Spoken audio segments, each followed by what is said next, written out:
ওকে, এই ভিডিওতে আমি ভ্যালুক্যাপের একটি এক্সটেন্ডেড সূত্র দেখাচ্ছি।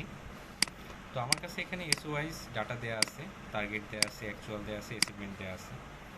তো এই অনেকগুলো এসও থেকে আমি এই কয়েকটি এসওর টার্গেট, অ্যাকচুয়াল এবং অ্যাচিভমেন্ট একটি সূত্রের মাধ্যমে কীভাবে বের করা যায় সেটি দেখাচ্ছি।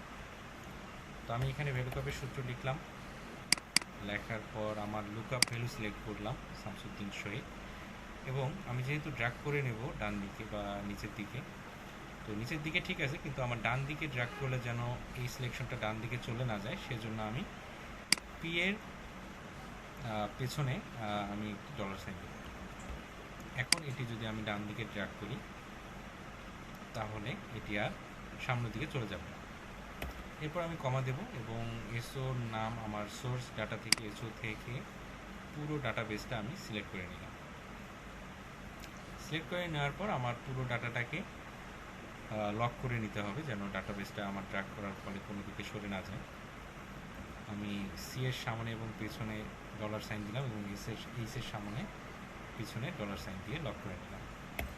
এরপর কমা দেওয়ার পর আমাকে একটি কলামসের সূত্র ব্যবহার করতে হবে, COLUMNS কলামস।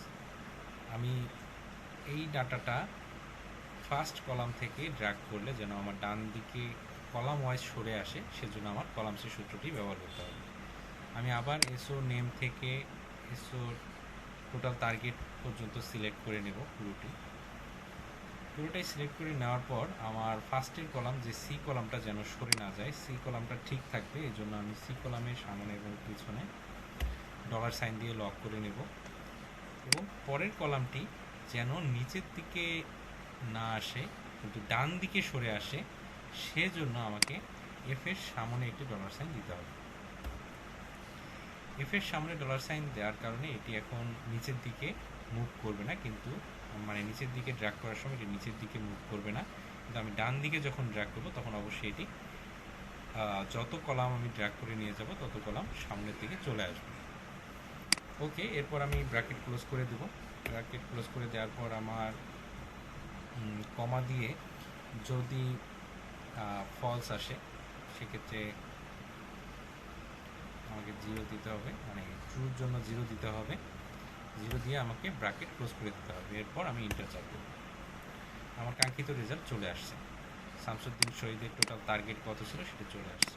আপনি চাইলে চেক করে দেখতে পারবেন। শামসুদ্দিন শহীদ 5,76,000 5,76,000 চলে আসছে।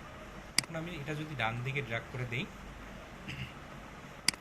এর টোটাল অ্যাকচুয়ালটাও চলে আসবে। 5,76,000 টার্গেট, অ্যাকচুয়াল হলো 1,02,379, 1,02,380 চলে আসছে। অ্যাচিভমেন্টটা 0 দেখাচ্ছে, এটা আমি যদি এখন পার্সেন্টেজে করে দিই তাহলে পার্সেন্টেজে চলে আসবে 18%, 18% চলে আসছে। এরপর আমি পুরোটা সিলেক্ট করে যদি নিচের দিকে ড্র্যাগ করে দিই তাহলে নিচের প্রত্যেকটি এসওর সেমভাবে তথ্যগুলো চলে আসছে। এভাবে আমরা ভ্যালুক্যাপ এবং কলামসের সূত্র ব্যবহার করে এই কাজটি করতে পারি। ধন্যবাদ।